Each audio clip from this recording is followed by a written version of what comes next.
In this video, I'm going to show you how to make simulations on positive physics, like this one, where you can drop a hammer, a marble, or a paper ball from various heights, and you can see what happens and see values. Alright, so the first thing is, if you're on the dashboard, go ahead and click on Advanced and create courses or create questions and lessons. Alright, there are editable examples right here. For simulations, click on Dynamic Simulation. Alright, this one is a little bit more codey than creating our other just basic questions, but bear with me. They're after the little learning curve. It's super powerful and easy and fun to make these. Alright, so the first thing I want to do is just set up my simulation. It requires me to do a couple things. So I want to add a simulate button, and then the extra math, I want to put in something that says time.final. And basically this is how long the simulation will run for. So I'm going to say time.final equals 5. By the way, be sure to click on the directions and notation right here, and you'll be able to see all of the documentation that we have for this. The documentation for the simulations is towards the bottom. Alright, so now back to the question creator. I have my simulate button, I have my final time. Let's just show you what happens. So I just want to see that time running. So I'm going to write time, I'm going to put in a variable right here. So usually, like, we define a variable in the extra math, but this variable t is special in our simulations. It automatically starts at 0 and it runs to our final time. So now when I click simulate, I see that time running from 1 to 5. I don't like what it's doing with the sometimes displaying a decimal place and other times not, so I'm going to change the default rounding to be 1 decimal place, and now when I do it, I can always see 1 decimal place, and it's not cutting that trailing 0. Alright, so the next thing I want to do is I want to add some images. I make all my images on PowerPoint, and let's say I'm just going to start with some ground as a background, and then I want to put a person on top of that. So I'm going to go ahead and in PowerPoint, go File, Save As. You can also do this with Google Slides. And I'm going to say Browse, and I'll just save it to my desktop. And I'll just say, I'm going to call this Ground 1. I recommend saving things as a PNG. Alright, so I'm going to save that. And then I also want to save my person.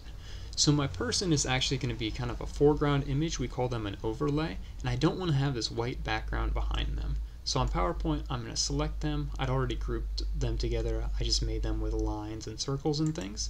I'm going to right click, say Save as Picture. Again, a PNG. Let me just put it on my desktop for now. And I'm going to call them Person 1. By doing that, selecting them and doing the Save as Picture, it gives them a transparent background. Alright, so let's now upload those pictures. I like to you'll generally notice on positive physics we do the problem on the left and an image on the right. You can do that by adding a section break and then going image video, insert my existing image, or sorry, upload new image, choose the file, I'm going to choose the ground right there. We can give it a name to store it as in positive physics, and then this will allow you to use it again in a later problem. So I'm going to say add image, and we see that our ground appears over there.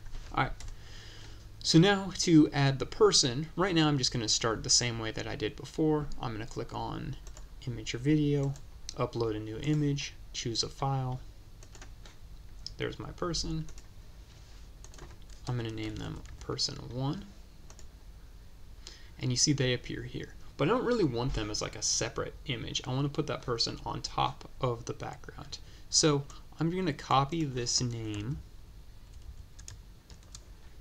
I just Control C, and then I'm going to delete that other background, and I'm going to do something called adding an overlay. So this is where it gets a little bit codey. Is I'm going to say overlay 1. You can add as many of these overlays as you need. It's an image, so use .image. Again, all this notation is down here. So overlay, it's telling you I need an image, a position, and a size. So my overlay image, I have to put it in quotes. 1/person1.png. They're not going to appear yet. until I give it a position. Alright, so I'm going to say, in my position, let's start with just 0, 0. Notice that you have to do a use the coordinate system, and they're way too big right now. So next I'm going to do overlay 1.size, and I'm going to say 20, still too big, and I can play with this 10. And now they're down in the bottom left hand corner because I defined the position as 0, 0. If I wanted to put them in the center, I could call it 50, 50, or if I wanted to put them on the right side, I could make the x value 100, or if I wanted to put them at the top, I could make the y value 100 as well. You'll notice there's a little dashed line that's showing around my image. That doesn't actually show up in the problems, that's just in the preview. Alright, well let's put them in the center for now. Alright, and let's say in this, I'm going to show you how to create I want an object to move from one side to the other. A person actually doesn't make a ton of sense. You'll notice in positive physics I really like bicycles. At the bottom of the directions, there are some pre-made images that I made for you. One of them, of course, is a bicycle. So I'm going to change this person now to a bike. Alright, so then one other thing that's going to be really useful is instead of calling the coordinate system going from 0, 0 to 100, 100, I'm going to redefine the coordinate system. And I can do that. Again, there's overlay coordinate system override. I can copy these. And I can change it. So let's say I want the right side of my picture. Let's say I want this to represent 50 meters from the left to the right. Alright, so I'm going to make that 50 on the right hand side just to make sure that I get my my y value. It doesn't matter, I don't actually need one, it'll still be fine. It doesn't make sense for it to be 100. I try to use the same aspect ratio, and so I think it was a 3 to 4, so I'm going to just say 50 times 3/4. And okay, yeah, 50, then 50. That should be, I'm not going to actually use the y direction, so that one's not too critical right now. Alright, so let's make our bicyclist a little bit smaller. Everything is representing 1 meter right now, so it makes sense. I'm going to exaggerate them, make them a little bit bigger than they'd actually be. But okay, we'll make them 6 meters wide. You can also do the size with a coordinate system like that, with a height. But I'm just going to give them one size. Alright, then for the position, I want to move them over a little bit and then move them up so that they're on the ground. So I'm just going to guess some numbers right here. 10 was a little bit too much. 9, not quite right. Maybe 9.2 puts them on the ground right there. Alright, so we've placed our bicyclist right where we want them. Now we need them to move to the right.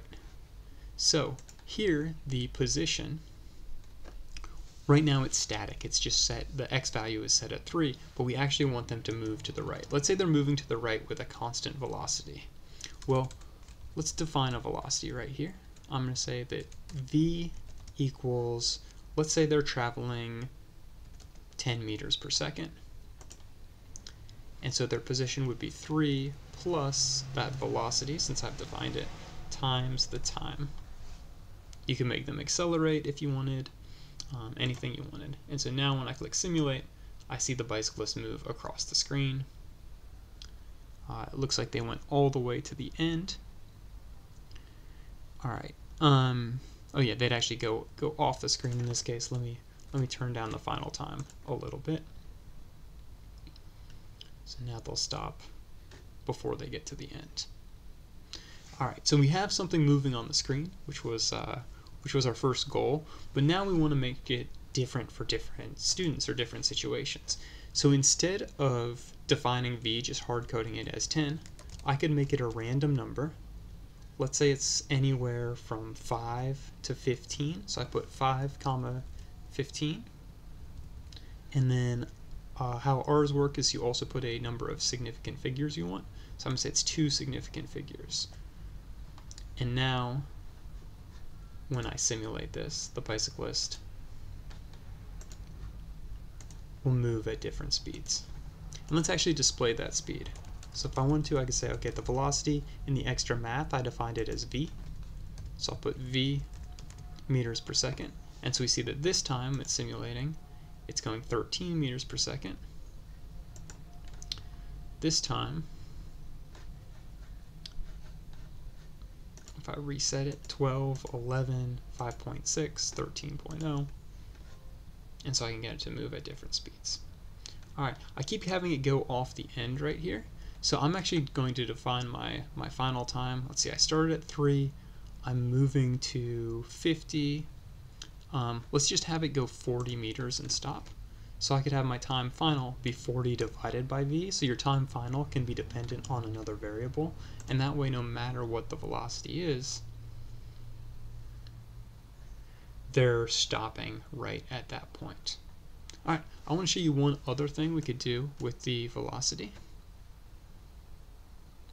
So instead of defining it right here, I could actually use this simulate options. And how this works is you put your variable, oops, alright, let me try that again.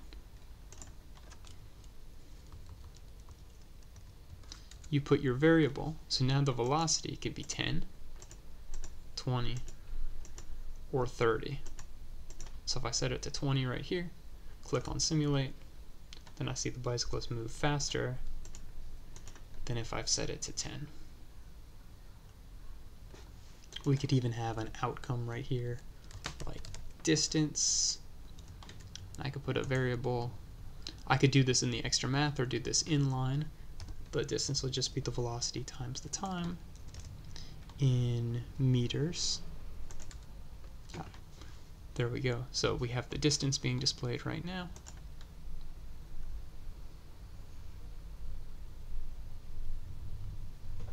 Alright.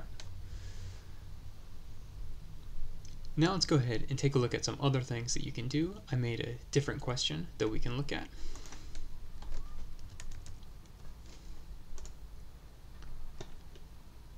Alright, so in this case I already did some things. I'll just show you. I want to show you some other properties that you can modify. So I have my simulate button. I've added a balloon on top of the background. I've given it a position and a size. Alright, there are these other values like rotate. So I can rotate my overlay, or I can make my rotation dependent on time so that when I hit simulate, the object spins. Let's reset that to 0. I can also do opacity. So when I change the opacity, that makes it see-through. Or if I want to make it dependent on time, I could do 1 minus, let's say the time divided by 3. That'll make it disappear in 3 seconds, slowly. I could also have the size increase. So let's say 20 plus 4 times t. Oh, I still have it disappearing. Let me turn that off. So let's say the opacity is still just 1. So now my balloon is expanding. And maybe I want the balloon to pop or something like that. Let's have it pop at 4 seconds. So I wanted to show you how to do a conditional statement.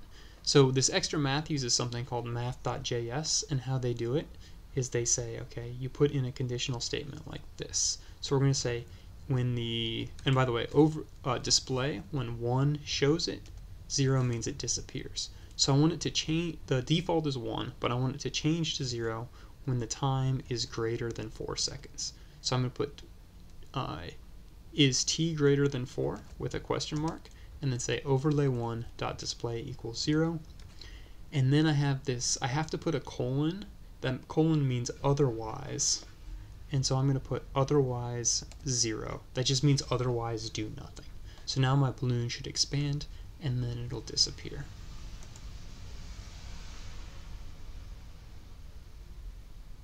Alright. Perfect. So that is just the basics. By the way, these ones that say overlay1.style, what this allows you to do, I showed you rotate and opacity. This allows you to use any CSS. So if you're familiar with that, you can add some additional styles there, like colors, things like that. Alright, again, the editable samples, the directions and notation should be really helpful. If you create something, I'd really love to see it.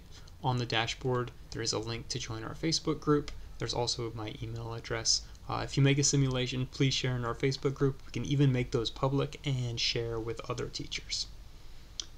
Thank you so much for watching this, and again, reach out anytime. I'm always here to help.